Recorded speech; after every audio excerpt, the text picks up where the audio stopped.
Bonjour à tous, cette semaine on va parler du Sonoff ZB Mini L2 qui est un petit relais qui est assez intéressant parce que c'est le relais le plus petit qui existe en réalité.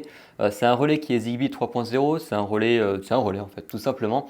Des relais de ce type c'est super intéressant dans le cadre de rénovation de maison, tout simplement parce que ça permet déjà d'avoir de la domotique mais surtout de garder ses équipements actuels. Donc on n'a pas besoin de remplacer les interrupteurs par d'autres, on n'a pas besoin de remplacer des ampoules LED par d'autres. Juste besoin d'un petit relais qui va simplement faire un intermédiaire entre un interrupteur et une lumière. Sachant que du coup l'interrupteur est toujours utilisable. On peut allumer la lumière en on-off via un interrupteur classique du coup grâce à ce relais, mais on peut aussi le faire via la domotique grâce au Zigbee via ce relais encore. Il y a des modèles un peu plus sophistiqués qui permettent de contrôler tout ce qui est à base de contact sec, par exemple des portiers, des volets roulants pour les fenêtres. On peut aussi avoir des modèles qui servent pour des chauffages électriques avec grâce au pile pilote tout simplement. Ça j'aimerais bien tester, mais malheureusement mes radiateurs électriques n'ont pas de fil pilote, du coup je ne peux pas le faire. Et le gros avantage c'est que ça permet de garder ses équipements actuels, ou même de, si vous n'aimez les interrupteurs Legrand, prendre des interrupteurs Legrand qui ne sont pas connectés et les rendre connectés et intelligents, connectés via Home Assistant, etc.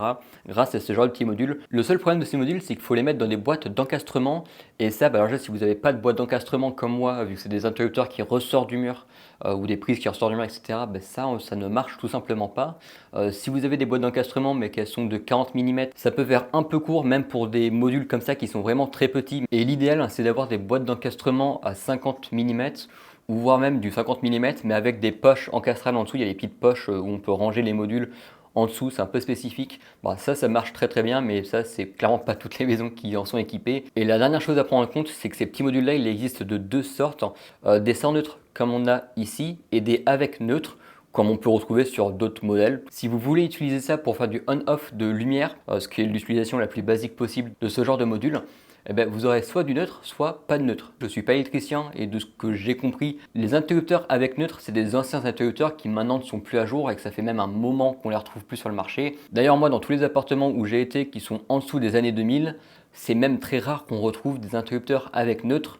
Donc après, ça va dépendre. Donc soit vous avez du neutre, soit vous n'en avez pas. Pour identifier si vous en avez ou pas, c'est assez simple. Si vous n'avez pas de neutre, vous avez simplement deux câbles. Donc vous avez le wire qui vient, donc le live, le wire, la phase électrique, en fait, tout simplement la phase en français, qui vient et qui repart après directement via l'ampoule. Donc pas de neutre. Si vous avez trois câbles, vous avez la même chose. Un câble qui vient, l'interrupteur, le câble qui repart, et vous avez un troisième câble qui est tout simplement le neutre. Ici, je parle uniquement d'interrupteurs à bascule simple, donc pas un double interrupteur à bascule avec deux interrupteurs à la fois. Là, je parle vraiment que d'un interrupteur à la fois, parce que forcément, si vous avez le double, deux interrupteurs, vous aurez plus de câbles, etc. Donc là, on parle vraiment d'un truc simple, pas de bouton poussoir, pas de tout ça, juste un interrupteur à bascule simple en on-off avec deux positions. Ce qui peut être assez compliqué pour certains qui, comme moi, ne connaissent pas grand-chose en élec, c'est simplement l'installation, mais en réalité, ça se fait assez simplement. Je vais vous expliquer, c'est vraiment très très simple d'utilisation. Si ce petit module vous intéresse, je vous laisse un lien Domadou dans la description, sachant que c'est le Black Friday et on a moins 22% sur tous les produits Sonoff chez Domadou et moins 20% pour les produits Aquara. Donc si vous avez des petites choses à acheter, je pense que c'est le moment. L'installation théorique, elle est très très simple. On a quatre petites bornes. Ici, on va tout simplement brancher des câbles, sachant que ces deux-là sont optionnels en réalité.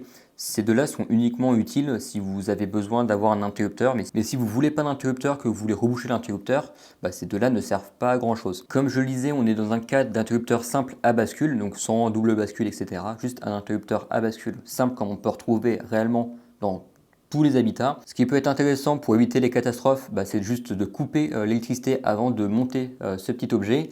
Et ce qu'on va faire, donc si on a un interrupteur, encore une fois sans neutre, normalement sur votre interrupteur vous avez deux câbles qui viennent. Le câble d'arrivée, on va directement le mettre sur in. Le câble d'arrivée, on peut le retrouver assez facilement vu que normalement sur tous les interrupteurs classiques que vous avez chez vous, vous avez indiqué le in et le out, donc l'arrivée et la sortie. Donc là c'est la même chose, on va juste remplacer l'interrupteur par ce petit module. Donc le in qui est branché sur l'interrupteur, on le met sur le in ici, donc la deuxième borne. Et le out, c'est tout simplement le câble qui repart directement vers l'ampoule. Donc là, on va le brancher sur le out, donc la première borne. Et juste avec ça, déjà, vous pouvez remettre le courant, appairer votre petit module. Par défaut, s'il est neuf, il va directement être en mode appairage. Donc vous pouvez sortir votre Home Assistant, appairer votre module. Et si le mode appairage n'est pas actif, vous pouvez forcer l'activation du mode appairage.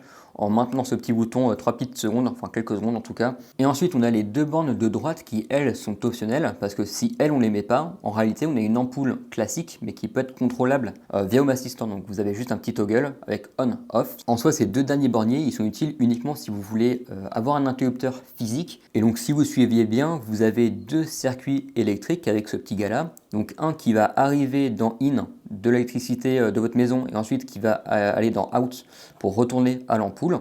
Et pour l'interrupteur, vous avez la même chose, mais avec le S1 et S2. Je ne crois pas qu'il y ait d'importance de branchement du moment que les deux sont branchés, ça doit fonctionner. Donc vous mettez l'interrupteur ici, hop, et vous faites ressortir l'interrupteur avec le S2 avec des petits câbles de 10 cm, 5 cm même pas. C'est vraiment juste histoire de raccorder l'interrupteur à ce petit module. Et ensuite, quand vous activerez et désactiverez l'interrupteur, ça aura le même effet que d'appuyer sur un bouton via Home Assistant. Ce sera identique. Pour l'installation électrique chez moi, c'est compliqué parce que je n'ai simplement pas de boîte d'encastrement. C'est des interrupteurs qui ressortent du mur vu que c'est des maisons qui sont extrêmement vieilles. En revanche, je n'ai pas de neutre et du coup, je peux quand même faire une petite installation comme ça. Alors là, c'est pas définitif, c'est juste pour la démo. Ici, ce que j'ai fait, c'est assez simple. J'ai démonté mon interrupteur déjà existant. J'ai relié l'entrée de ma phase sur le line in. Donc l'entrée de la phase qui, pour moi, semblerait être le câble jaune. Je ne sais pas pourquoi. Et le out, donc la sortie de la phase en réalité qui reva vers l'ampoule. Et ensuite, après l'ampoule, on a le neutre qui repart. Ensuite, la seconde phase qui rejoint mon interrupteur, donc qui est ma sortie qui va vers l'ampoule et qui ensuite ressort par le neutre, etc. Là, je vais le mettre dans le second pour faire un circuit complet. Donc ça, en fait, c'est comme si ça simulait, ça simule même l'interrupteur. Une fois qu'on le branche et qu'on remet le courant, bien sûr, ça va clignoter vu qu'il n'est pas installé. Je le mets en mode appairage et dans les 3 minutes qui suivent son allumage, ça va clignoter jusqu'à qu'il ait trouvé un coordinateur auquel se rejoindre. Pour faire un essai, c'est assez simple. On a un petit bouton juste ici et ce petit bouton, outre le fait que ça nous permet de réappairer l'appareil, de le réinitialiser, faire des choses dans le genre. Ici, dans mon cas, je vais juste appuyer une fois pour allumer la lumière. Donc, on peut voir quand c'est allumé qu'on a la petite LED verte juste ici. On ne la voit pas très bien.